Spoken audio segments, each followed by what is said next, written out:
All right, are you guys ready for us to let people in? Do you want us unmuted? We're gonna let people in and get settled. So it's not, yeah. not yet. You just tell us when to unmute. Okay, Deal. sounds good.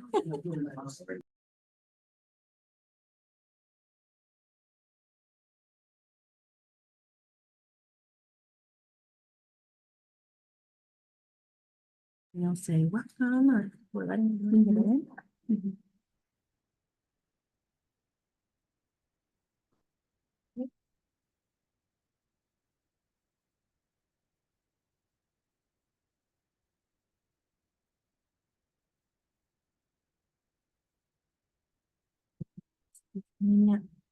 Yeah. Okay, so just say welcome. We'll get started at 8.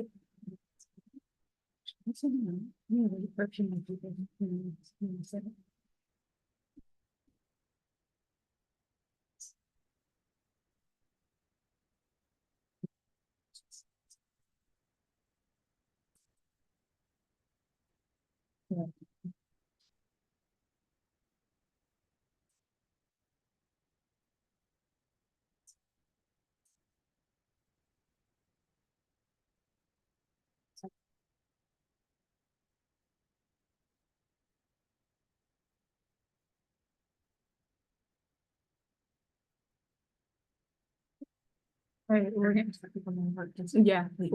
yeah, we're gonna wait until 8 to start the presentation, so we could help let the participants get in.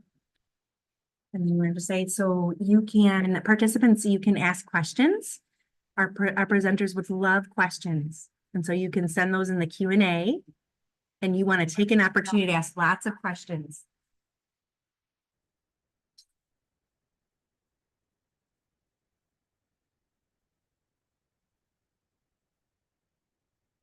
That's nice. Cool.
All right, so just for all the people who are coming in right now, we're gonna get the Zoom started up at 8 o'clock, and we just wanted to let you know that the chat is open for all questions. So if there's anything that you want to ask the presenters, just make sure to put it in the chat.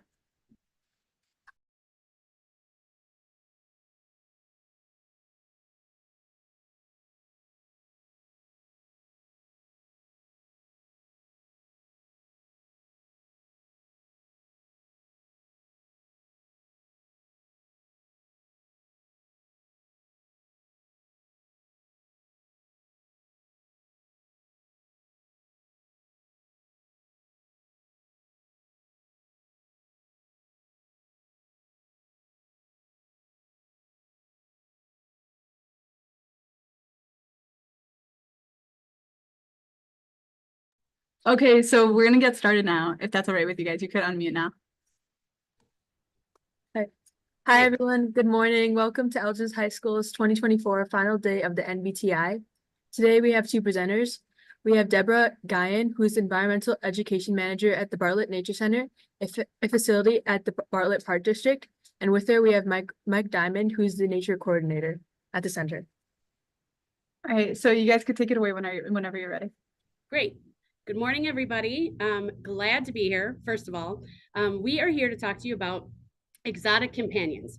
And what we mean by that is before you go out to the pet store and get lured in by all the very, very cool things that are at a pet store, we just want you to keep some things in mind because we just know some things. So we figure why not share?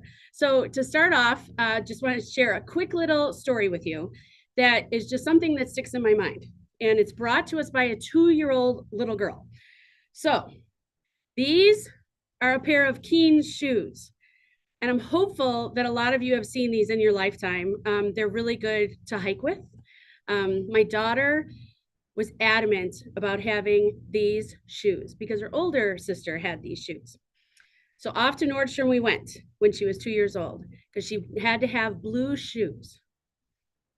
Now, for all intents and purposes, these are blue shoes. So I was a young mom many years ago, and we're in the store. I pick up the blue shoes, put them in the cart. Temper tantrum. Immediately. Not too bad, but enough. 20 minutes this took me to understand what was going on in somebody else's mind, a 2-year-old mind of all things. So she looks at them, I put them back on the shelf. Blue shoes, blue shoes. She keeps telling me, I want blue shoes, just like her sister. So I point to the blue shoes, put them back in the cart. Nope, not having it. So she's tugging at my sweater the whole time. She's in the shopping cart. And I'm not paying attention to that because I'm just a mom. I'm on a schedule. I want blue shoes. Let's go. We got things to do. Gotta go to the grocery store. You know, we have our task list. Not for a 2-year-old and not for someone so short and tiny, right? So finally, she keeps pulling at my sweater and she's like, down, mama, down. So I got down because she kept saying yellow shoes. And I said, you want yellow shoes? No, I want blue shoes. And we're going back and forth in this store. And I'm just saying to myself, patience, Debbie, patience. Patience, Debbie, patience. Because I didn't know what this girl was talking about. But if anybody knows anything about Keen's shoes, you will know that the bottoms look like this. So to a 2-year-old in a shopping cart that's sitting down here, looking this way, these are yellow shoes. To adults looking this way, these are blue shoes. Just keep something like that in mind. Perspective is just such an important thing to have and to take a few steps back. And so Mike and I are fairly new to the Bartlett Nature Center. We're not new to teaching, and we're not new to teaching about natural science or to students, but we were new to some of the critters that are here. And the critters that are here came to us because a lot of them are discarded pets. And so the reason we wanted to talk to you about that today, and there'll be a culminating message here at the end, is they're really cool animals. Super, super cool. But if you're going to get one or go into a pet store, the pet store's job is to sell you pets. That's their main job. You walk out with a pet. They've done their job.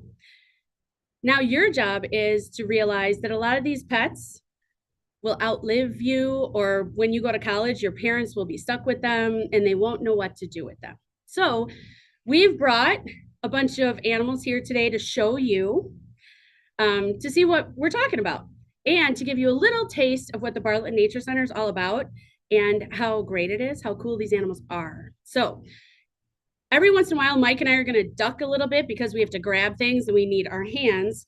In fact, I'm looking for mine and I think she's here. Okay, so our first one, you go in, I'm going to move the shoes. You go into the pet store and they say, and they have these really cool habitats because that's their job. They make habitats all day long in the pet store. And so, of course you want a gecko, right? Of course you do. Because they're the coolest things ever. Can I give you that? Thanks.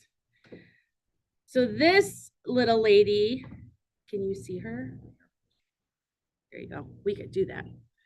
So this little lady is Harley, and she was a pet. I will tell you, she is as soft as like the softest blanket in your house. She makes you want to cuddle. Not that we're going to do that. But now she's here. She's not native to Illinois. She's absolutely something you would see in the tropics. But she needs somebody to take care of her and somebody to love her. So that's what we are here to do. And by love her, I mean just care for her, feed her, make sure that she's healthy, and to educate people about her. She has super soft feet that are trying to climb up me, that are rounded, right? You can probably see that. They're native to a place called New Caledonia. And in 1994, they thought this little gem was extinct. And then they found another one. Now, very akin to her, we have another little lizard named Margot. And Margot was found abandoned in an apartment building. I'm going to let Mike tell you about her. Yeah, so this is Margot. She was actually found in my sister-in-law's apartment building, who could have been somebody's pet at one point, and then either got out or was left when they were moving. But she was very skinny, living off probably the cockroaches in the walls of my sister-in-law's apartment. But as you can see, these are two different types of geckos, and they've got some similarities, but they also have a bunch of differences. So as you can tell with the geckos, they've got their toes. They've got 5 toes on their feet. I don't know if you can tell. Not going to be cooperative, but they've got 5 toes on their front feet and their back feet, just like all lizards and geckos do. And they're able to use those in order to be able to climb and things like that. One of the differences, however, is that Harley's feet are made to climb. So she's a climbing type of lizard. Margot is right here is a ground dwelling lizard. So she's on the ground 24/7. She doesn't really climb all that much. She'll climb a little bit over like small logs and obstacles, but they are very different in that aspect, as well as the fact that you'll notice that Margot, I don't know if she'll close her eyes, but she has eyelids like all of us do. And Harley, on the other hand, does not. So in order for Harley to sleep, she can actually expand and contract her pupils, which is the black part of her eye. And she's able to do that in order to sleep. But also, whenever we close our eyelids, our eyes do a good job of cleaning themselves with the tears in our tear ducts. Since she doesn't have any eyelids, she can lick her eyeballs in order to clean them off, which is kind of a cute, funny little thing that she does, but it's a way for her to be able to live and survive. That is different from Margot here. Now we know that you're all right now trying to see how far your tongue will stretch. It won't stretch that far, we don't think, but we know you're all doing it. Even though we can't see you, we know you're all attempting something. And that's the fun part of science. So that's really the basis of the job of Mike and I, is to take all of this science and teach people about it and how cool it is. So the cool part about Harley for me is that she has these little hairs on her toe pads called setae. Nice scientific word for you. And then individually, there's thousands more of hairs on her pads called spatulae. And spatulae may sound just like a spatula that you would use in the kitchen. So her toe pads are nice and fat and give her that grip, much like if you were, stirring icing, something like that with a spatula, scrambled eggs, things like that. So you need that surface area. So for all of our real science nerds out there, and by nerds, I mean that's so complimentary. So these structures, the setae and the spatulae, are what employ the van der Waals force to facilitate these geckos' climbing abilities.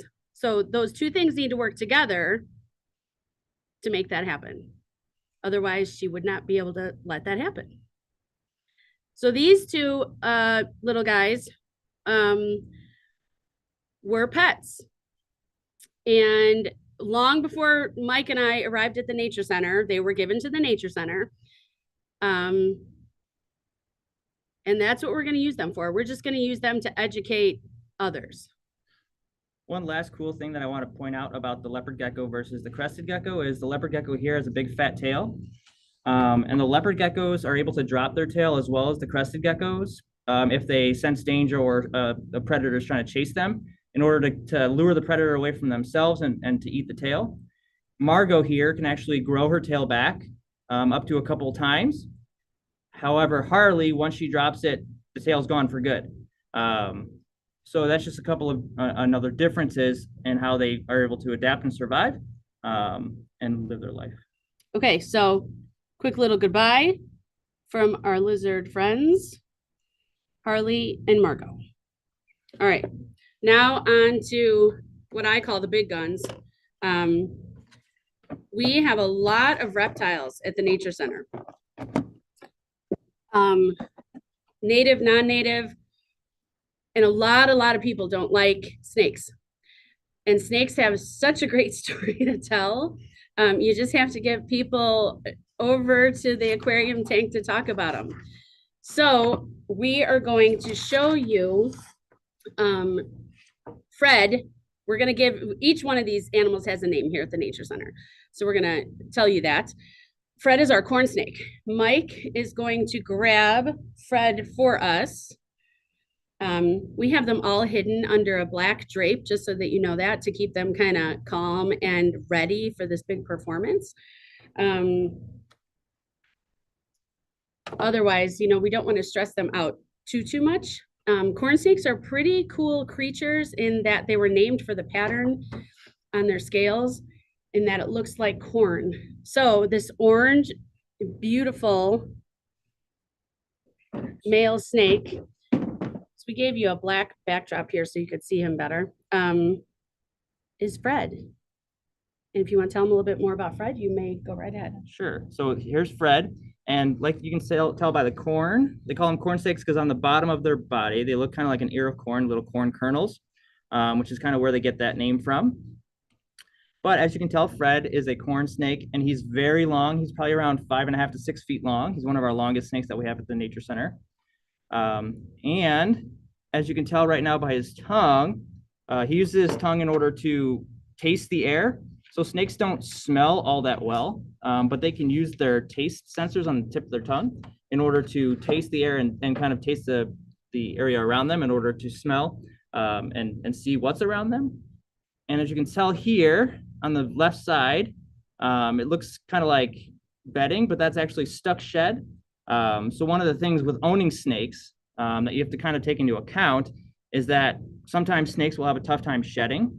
So they might need some help with either a bath of water or things like that in order to help them to shed their skin. They usually do shed their skin all in one piece. Just kind of depends on the amount of humidity in their tank and in their area. Corn snakes are cold-blooded. So unlike us who are warm-blooded, they are not able to regulate their own body temperature. And so they need heat lamps, or out in the wild, they would use the sun or heat from the rocks in the ground in order to stay warm and be able to live. So that is one big difference they have from us. They are invertebrates they are vertebrates like we are. So that means they have a backbone. And snakes have a backbone that literally goes along their entire body all the way down. And then they've got a bunch of ribs. So it's basically backbone and ribs and muscle that goes all around the snake. Anything to add? I don't. I think corn snakes aren't seen enough in the wild because you wouldn't look for them particularly, but they are seen a lot in pet stores. So they like to breed albino corn snakes. We do have one of those too, but not here today, that are just plain white.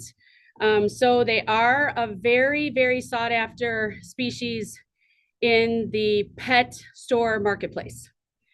So that would be one that you could see in a pet store where you'd say, oh, time for me to get a snake. Now, the very important thing is here, and some of you might be scratching your heads or writing down a question for later, what do they eat? We have a freezer full of things that they eat. So you might have noticed we're going from small animals and we're getting a little bit bigger. So Fred's gonna eat mice. They eat frozen mice, and then we thaw them out. So anything from small to medium, you know, they get bigger as they get bigger. And we'll show you something like that at the end.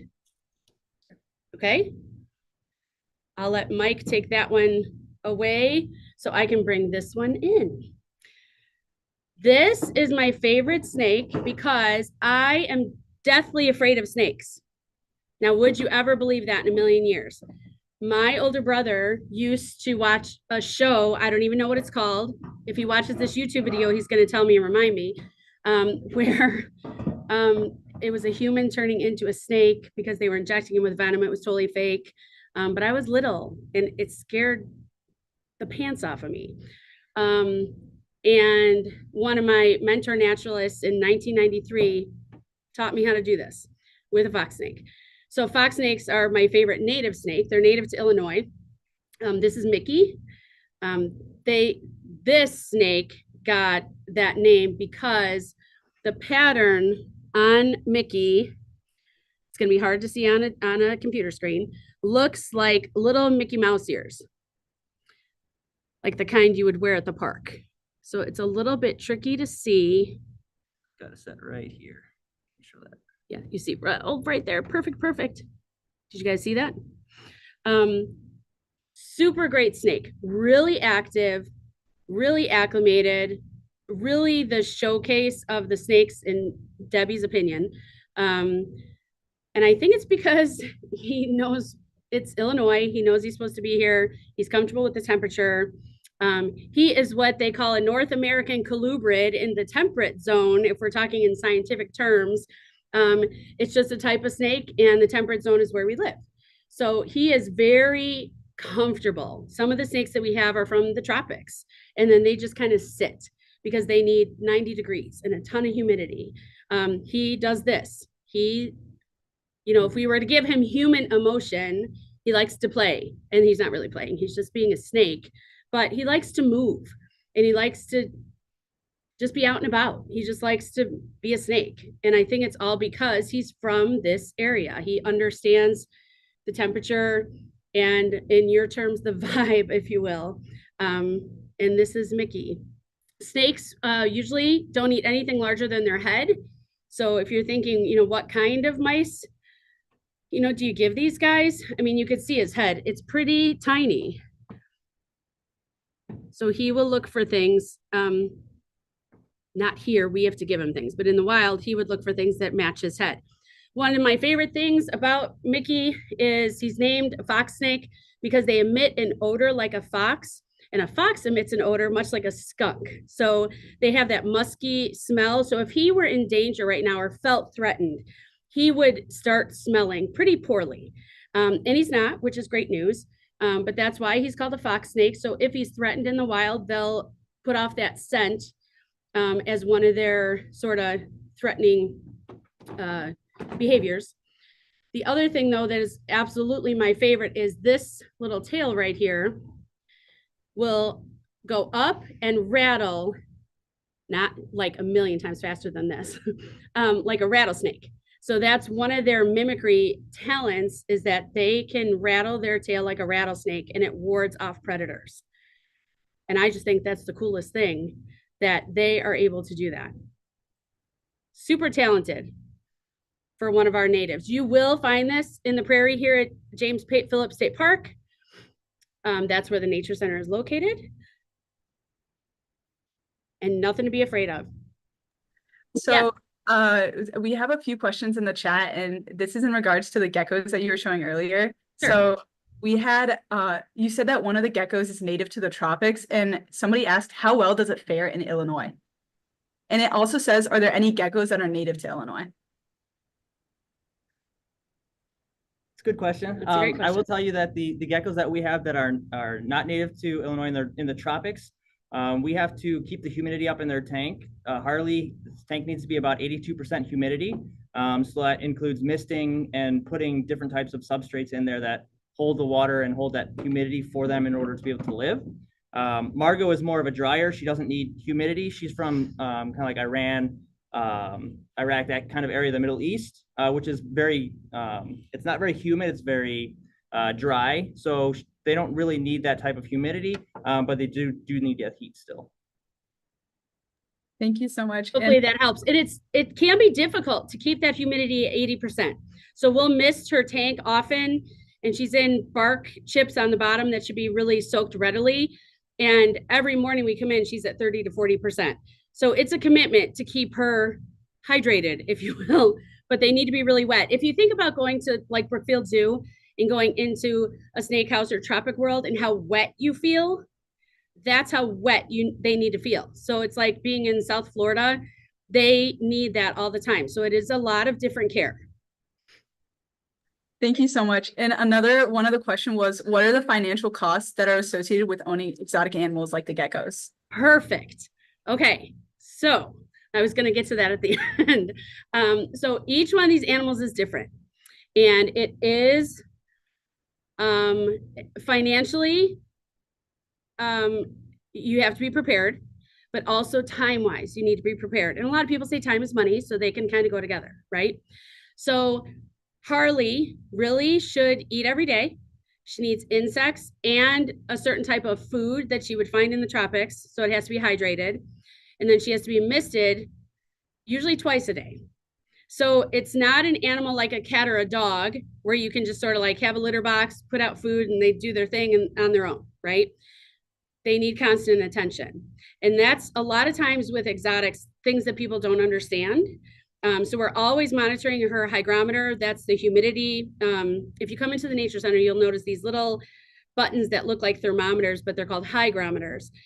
And they measure the humidity for each of our more tropical species. So we have to really be on top of what that looks like. So we actually are, it's not down to a science, but almost, where Harley has this tank, she uses this much Reptibark, she has this many enrichment tools in her tank, she uses this many insects. So we have it kind of down to a science of what each species costs us, because we need to do that. We're a governmental agency and we owe that to the taxpayers. So we want to be responsible, fiscally responsible. So we do that. But you have to think, okay, if I need 30 crickets, that's going to cost me $5, but I might need 30 crickets every 2 days. So you have to go buy 30 crickets every 2 days. And if you say, oh, I'm just going to get them shipped in, that's no problem. Overnight delivery for crickets is $30. So if you keep doing overnight delivery, it gets expensive. So you wouldn't think like this little cute gecko is anything, but it's that they're insectivores. So they need that. You need to be able to produce that. And with the crickets as well, you're like, oh, well, maybe I'll just buy 600 crickets and it'll last me a long time. Well, crickets, unlike any other animal, die. And you'd say probably about half, maybe a little bit less, will die before you even use them. So it's not like you could even get 1,000 crickets and be good for months. You have to buy them basically weekly or monthly, depending on how many animals you have. So it just is another cost as well. Right. And you don't really, some people do, we don't. It's an art to keep crickets alive. So that's a whole nother section of like, what are you going to feed the crickets? Then you have to water the crickets. Then you have to change the crickets. I mean, everything eats and poops. So we all have to remember that. Everything does that. And so you have to clean that up. They can't just be dirty. So we owe it to the animals to keep everything clean. And so you have to factor that all into ownership. Before Mike shows you this next thing, speaking of food, because we've talked about mice. So this was my biggest realization here, because I've only ever worked with native animals before. And then I came to the nature center, and this next one he's going to show you is quite the big critter, let's say. So this is just one of what she eats. So every 2 weeks, this next snake that you're going to see eats, pardon the noise, these two things. So I know, so to your money question, I know that I need 96 of these annually for this snake and for some of the bigger snakes. So I have it all figured out. I need 144 hoppers, which are a certain size of mice. I need pinky mice, which are the baby mice, hopper mice, adult mice, small rats, medium rats. These are medium rats. So I have that all figured out already. Your parents would not like to keep these in their freezer. I'm just letting you know that. You would need a whole separate animal freezer for animal food to stay, I'm sure they don't want these rats in their freezer. So I'm going to remove these because that snake that he's holding is going to want me. So let me get rid of these so he can show you her.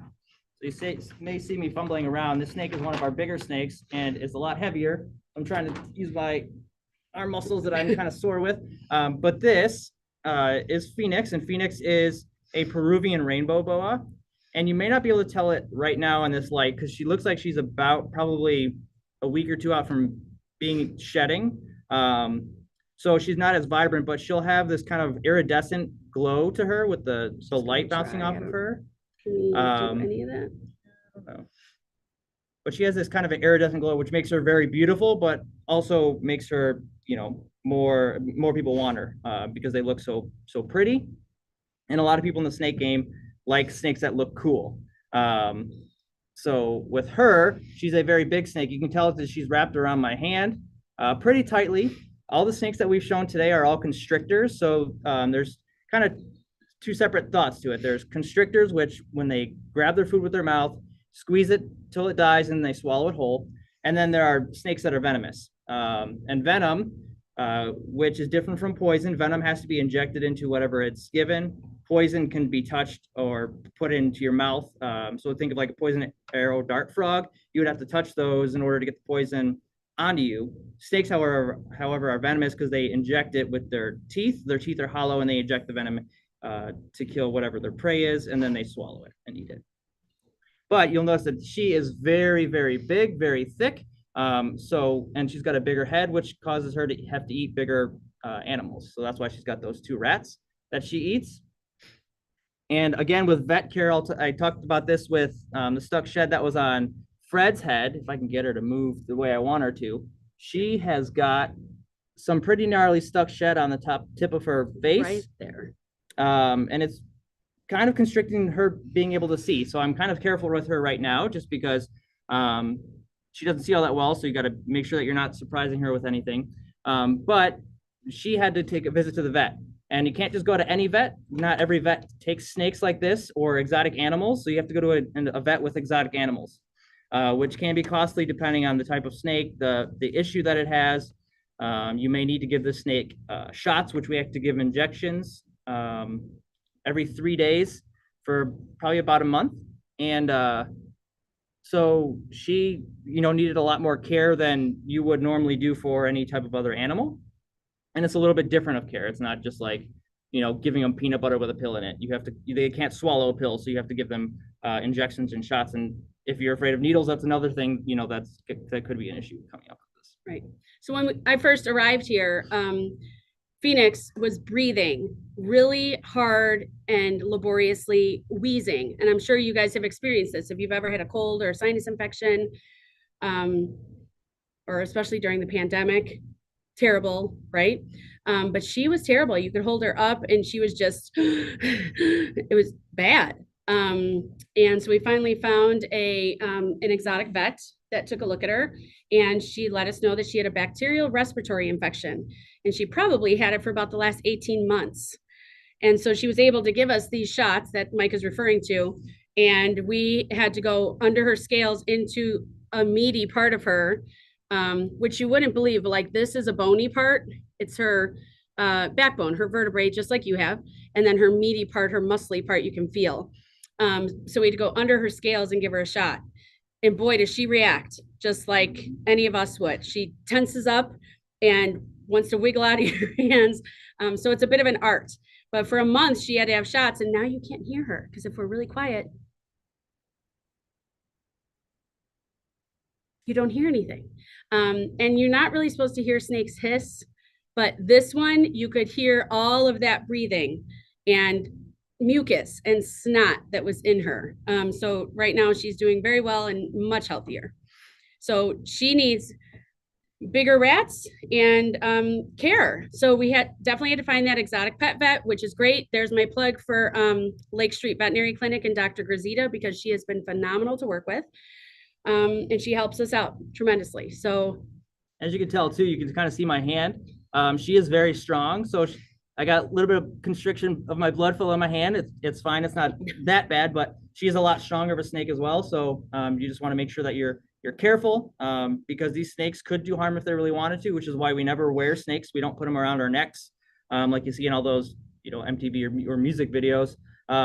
We always want to keep snakes in a place that's going to be away from your face, because these are all wild animals at the end of the day. If they wanted to bite, they could bite. So you just got to be very careful. So that is Phoenix. And again, if you have any questions, feel free to jump in. They'll just let us know. Okay, this next one is my absolute least favorite thing that we own at the Nature Center, but I try. Even those of us that work in nature sometimes have our least favorites. So I'm gonna let Mike talk to you about this one. It's in this jar. And then we have a few more that we can show you. So it's gonna be like my least favorite followed by one of my favorites. So we have a tank full of Madagascar hissing cockroaches. That's about all I can say about that. You'll see those at the Brookfield Zoo, at the Lincoln Park Zoo, at a lot of different nature centers. They're great feeder insects for when we don't have or need crickets. You can use the little ones for feeder insects for your lizards. That is one way to go. That is not one way I would go with your families. They would, as a mom, I would not appreciate this. So I would not do this, but he'll show you, should be able to hear this guy hiss. Now watch, it won't happen. Okay, so a few more questions we have are, when you get a new animal at the nature center, how do you know how to take care of it? A lot of research, a lot of patience, and a lot of teamwork. So that's the one thing that Mike and I pride ourselves on, is patience and teamwork. And we're going to do everything we can to make the Bartlett Park District proud. One thing to know is that the Nature Center sits on 501 acres of prairie. And prairies are important. Prairies are what Illinois is made from, and they don't exist all over the place anymore. So this place is a partnership between the Illinois Department of Natural Resources, the Forest Preserve District of DuPage County, and the Bartlett Park District. That's a lot of entities and organizations to work together, and stellar organizations that are full of resources. So if there's something that we don't know, we can absolutely reach out to our partners or reach out to our experts and get some help. There's also a lot of different experts at different park districts and different nature centers. So over the years, and I've made a lot of different colleagues and friends that we can reach out to and say, hey, do you have a this? Do you have a that? Do you have a that? Do you want a this? Do you want a that? So we can talk to them and share diet cards and share protocols and things like that. So we can work together on what we do.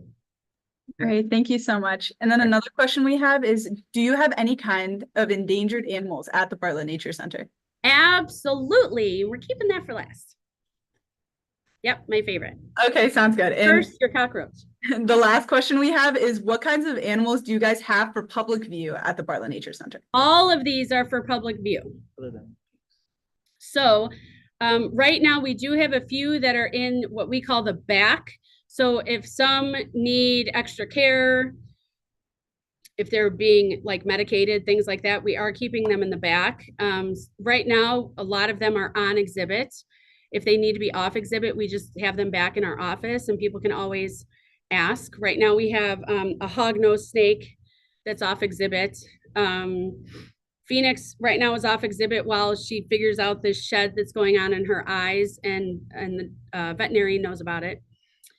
Our mealworms like that we feed them are not on exhibit. Right now the cockroaches are not on exhibit, but people ask about them, so we bring them out. But everything else is out, so you can see them. Perfect. So I'll bring this up closer because it's kind of hard to see. But this is a Madagascar hissing cockroach. This is kind of a medium-sized one. They can get pretty much the size of the length of your thumb, depending on how old they are, how long they've been living. So they are invertebrates, so they don't have a vertebrae. They've got an exoskeleton like most insects do. So their skeleton is on the outside of their body. And then you can actually tell whether they're male or female a couple of ways. So on the top of their head, let me see if I can get into view here. See those like little humps on the top of their head? So males will have kind of like protruding horns that just kind of like lumps. So this is a male. And then if I can get close enough with the antenna, you can kind of tell maybe. The antenna is very like furry and fuzzy looking, which is another sign that this is also a male. Oh, it's climbing up my arm. But I'm gonna see if I can get them to hiss. Sometimes they'll do it, sometimes they won't. It just kind of depends on how annoyed they are, because their hissing is their way of saying, get away from me, stay away from me. I don't like what you're doing. So we won't make them hiss all that much, but let's see if I can get it to hiss.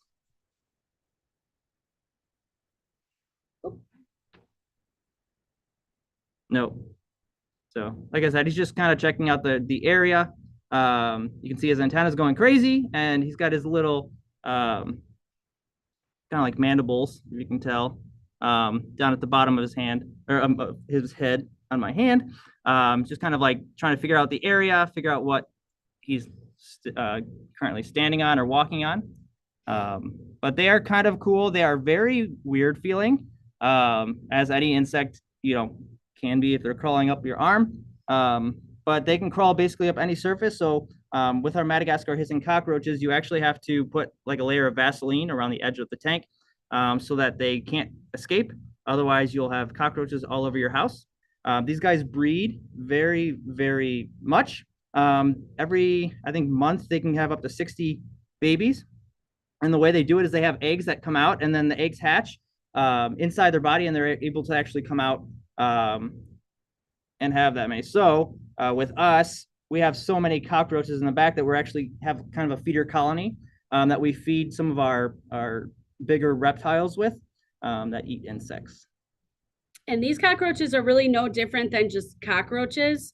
So that's why they proliferate so frequently. So even though they're Madagascar hissing cockroaches, and yes, you'll see them at the zoos and aquariums and things like that, they reproduce fast. So this is not a critter I would bring into your house and start feeding anything without letting your parents know, because it's still a cockroach.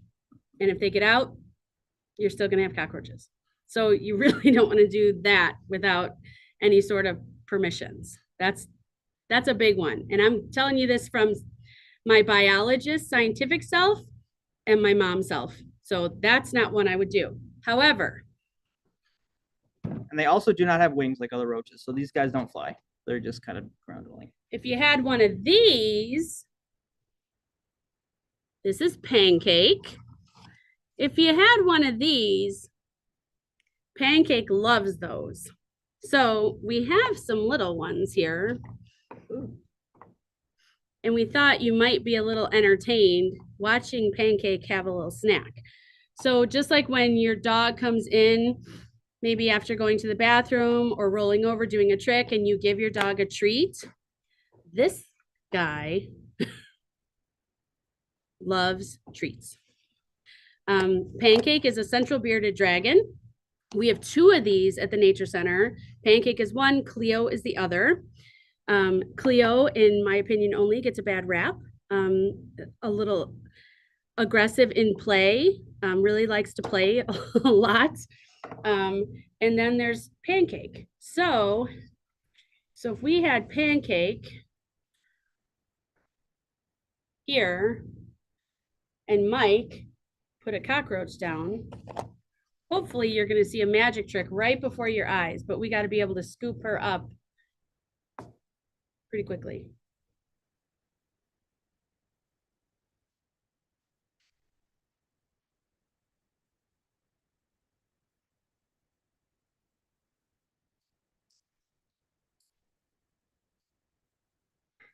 So as you can tell with her tongue, she uses that tongue to kind of grab onto things. So with the cockroach, she's like kind of almost like a chameleon, kind of grabs it and brings it into her mouth. You can hear it crunching away right now. It's kind of Hopefully actually you can gross. hear that. Yeah, we'll do another one so you can hear it if we can get up close.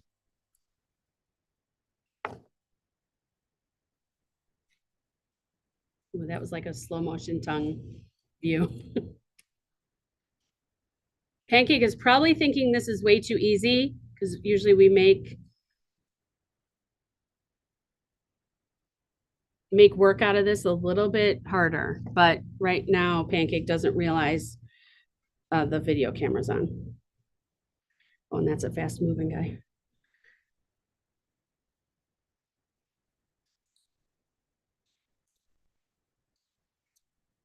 So this is Pancake. Called a bearded dragon because all along, sorry, I don't want to take away the show there. There you go. All along here, there's these spiky, yeah, I know you don't like when I touch that. Spiky Beard. Yeah, beard is what it's called. That they can kind of puff out. So if you think Jurassic Park, in really small version, and that's going to puff out when they're threatened. That's where they get their name. Boy, do I not like these cockroaches. Oh, under the belly, under the belly.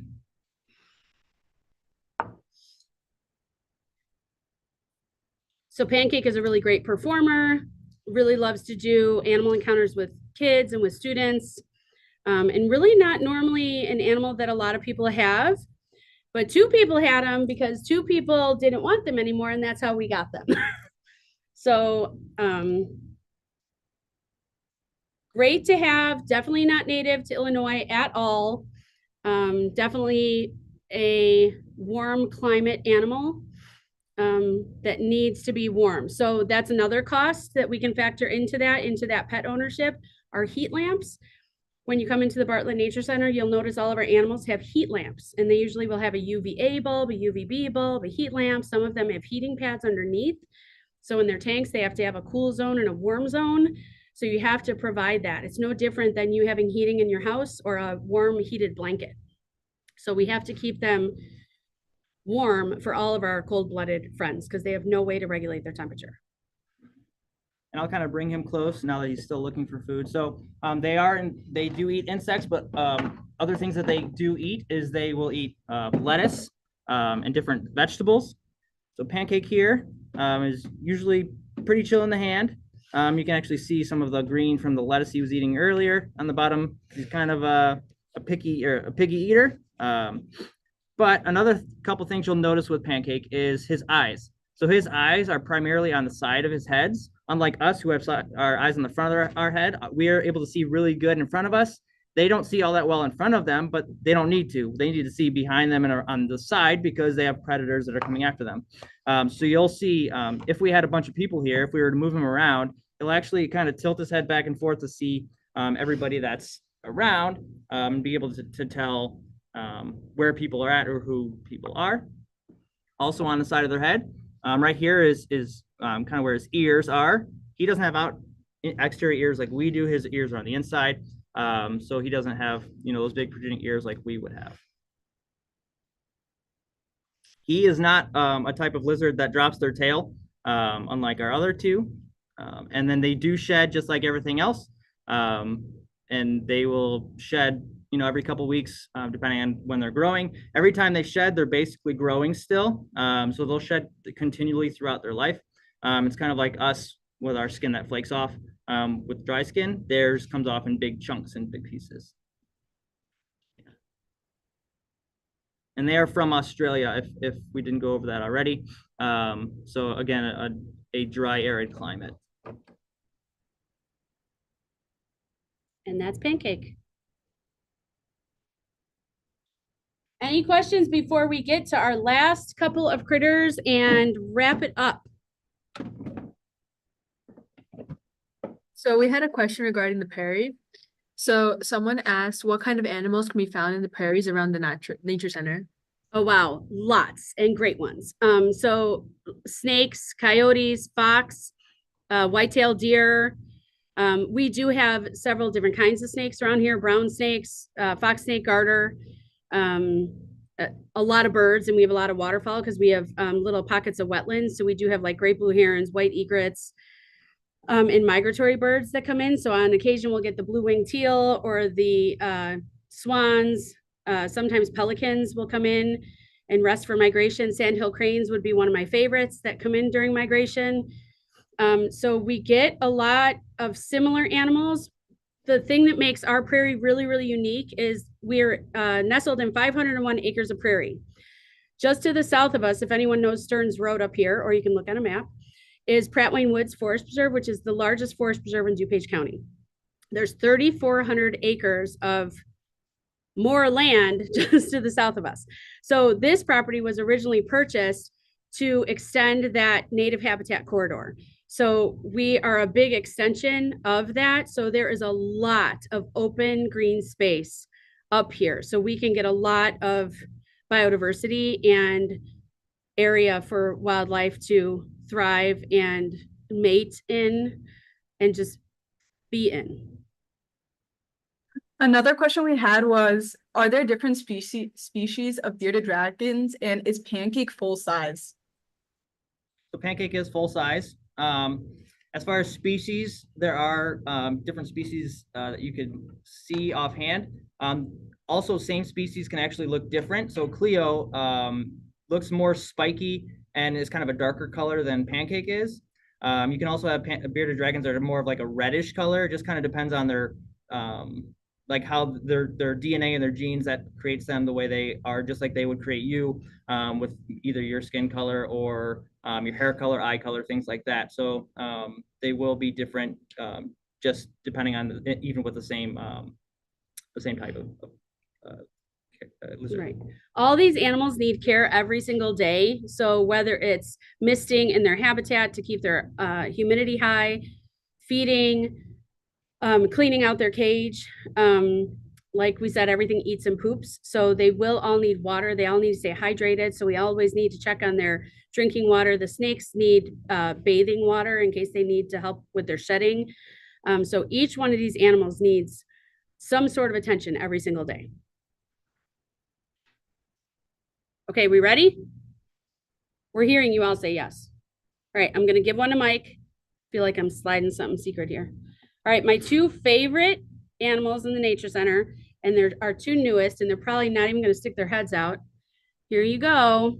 These are our two Blandings turtles. Mike has the male, and I have the female. They're about a little over a year old. So the Forest Preserve District of DuPage County has a wonderful ecologist by the name of Dan Thompson. I've known him for over 30 years. He is brilliant. And he is in charge of the captive rearing program for Blandings turtles. These guys are endangered, which means they are one step away from being extinct. So he's in charge of this program. And Blandings turtles, the sex of the turtle is determined by the temperature of the egg, which I just think is phenomenal in itself. That's scientific phenomenon for me. And so I always wanted a Blandings turtle at the Nature Center just to teach people and about conservation. So this male and this female are at the front of the Nature Center in their tank, basking and swimming every day and getting all the attention they could ever want. They eat fresh salmon and shrimp. No kidding. They live like a king and a queen. And that's what they do. They eat, sleep, sunbathe, and eat really, really great food. The female Blandings turtles would not normally be this yellow. She's considered a blonde gene mutation. So they don't really want them to mate. They're both runts of their litter. So, I mean, if it happens, it happens. But this is not one, actually, you can see her just hiding perfectly in her shell. So let's give you that cute face. We don't usually hold them like this. They're usually, you know, free swimming in their tanks. She is normally every day sitting on top of him, stretching her neck out, getting sun. So she actually, or absolutely is the boss of the tank, we think. But they get along. And so these are little guys. And for size comparison, this is a computer mouse. So I don't know if that does it for you. They're pretty tiny. They're maybe, I don't even have a good A silver dollar, probably. silver dollar maybe. Yeah, if you guys recall what a silver dollar is.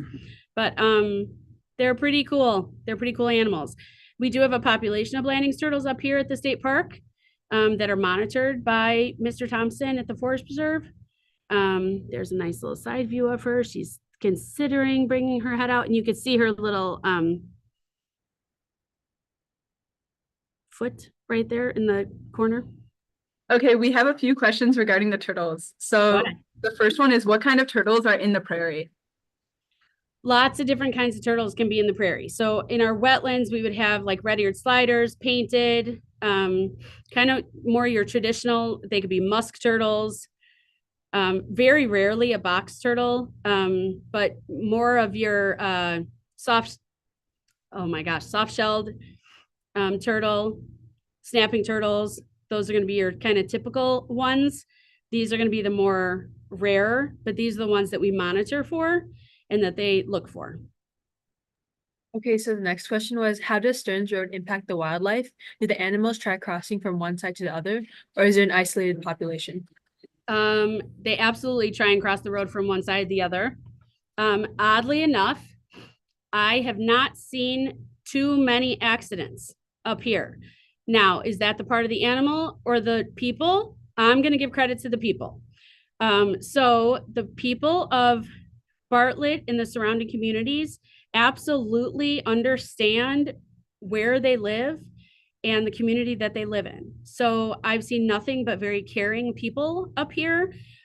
So they're very mindful of where they're at and that they're by a forest preserve or that they're by a state park. So I really do believe that the residents in this community have the best interest for the animals around here, because I have not seen, like sometimes if you're driving, I don't know, on a college visit or going to a lake house or something like that, you'll see a lot of unfortunate things on the side of the road.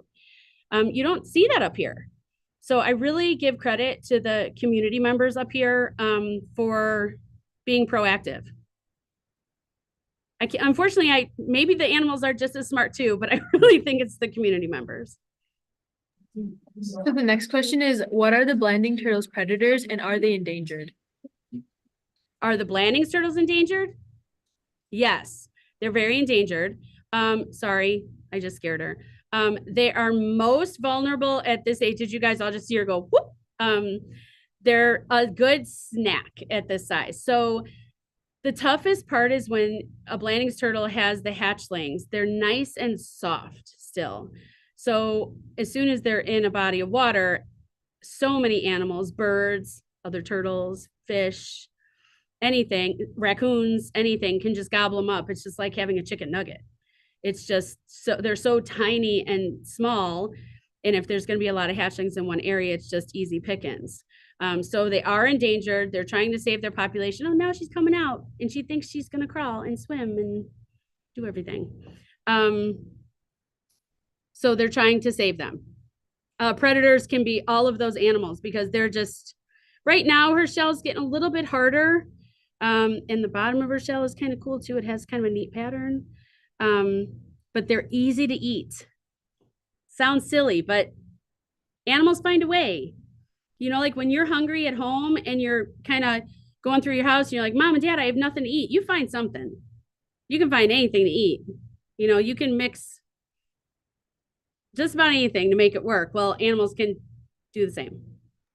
So this is the last question we have, and is, how do you guys receive new species at the Nature Center? How do we receive new species? We don't. That's important. And we can put these guys away too. And you're going to notice that we are going to take a moment and wipe our hands because, first of all those animals that we just touched, you probably didn't see this. We were cleaning in between because they all carry salmonella. So that's another important thing to think of before you go buy anything. New species. So that's something that we are instituting right now. We're writing some guidelines on how to do this so that we're just not receiving anything. Animals cost money. And so since we have to be very responsible with our money and our time, we're trying to be very mindful. We have 22 different species of animals up here at the Nature Center. So we do get a lot of phone calls. Will you take this? Will you take this? And sometimes we have to say no. Most of the time we do have to say no. Sometimes we'll call another nature center, whether that's in Naperville, Downers Grove, Oak Brook, to some of our partners. Maybe they want something, maybe they need something. But the moral of the story here is, and the reason that we really wanted to do, can you move this back a little? Great. The reason we really wanted to do this session for U46, besides you guys being great partners, is to let you know you don't have to buy things, right? You don't have to run to the pet store and you don't have to spend money, because the good news is you have this great property right in your backyard and we have an opportunity of a lifetime. So here comes our shameless plug. You can volunteer at the Nature Center, and it doesn't have to be all the time. And we could set something up, but you can help us care for these animals and you can learn all about them. So you don't have to buy rats and put them in your freezer at home. You don't have to get misting machines and hygrometers and all this kind of stuff. You can be an animal care volunteer with us and help us do what we just did. And if you want to learn how to do an animal encounter, kind of like what we just did, if you want to learn more about the animals and the species, write diet cards with us and take care of them and get up close and personal with these animals, then you really don't need to purchase them. So that's really what we advocate for people is be careful. You know, when you go down to Florida on spring break, they're going to have all the cute little hermit crabs in a cute little container. And then they're going to have yellow-bellied cooters, which is a turtle. They're going to have everything to buy. But just remember that the blue shoes perspective, right? Everybody that's selling something is just trying to make money. They don't know or care what you're going to do with that animal later. They just want your money right then. You have to be mindful of the science, and you have to be mindful of what's going to happen to this turtle in 10 years, in 2 years when you go to college. That turtle is going to be around for the next 40 years. So it's going to outlive a lot of things and a lot of people. Or when you all go off to college and your parents are stuck with these lizards and snakes and turtles, they probably don't want them, to be honest. And they probably don't want to go buy rats and mice and crickets and things like that. So you could have that experience if you're really into snakes and reptiles and things like that. Come see us. Come learn from us. We'll teach you what we know. We'll teach our science background, how we got here. We will give you everything that you want, everything that you need to know. So those opportunities are around for youngsters and for families to volunteer and get out in nature and out in conservation agencies. Does that help answer the question? Thank you so much, Deborah and Mike. We hope to see you next year, and thank you for this awesome presentation. Yeah, Very, very welcome. Thank you guys for hosting. and thank you all to the participants as well. Thank you for tuning in. We have the next presentation is from Owen Edwards, and he'll be talking about what makes a frog rare. So if you guys want to tune into that as well. Thank you again. We really appreciate your time. You're welcome. Have a great day, everybody. Bye.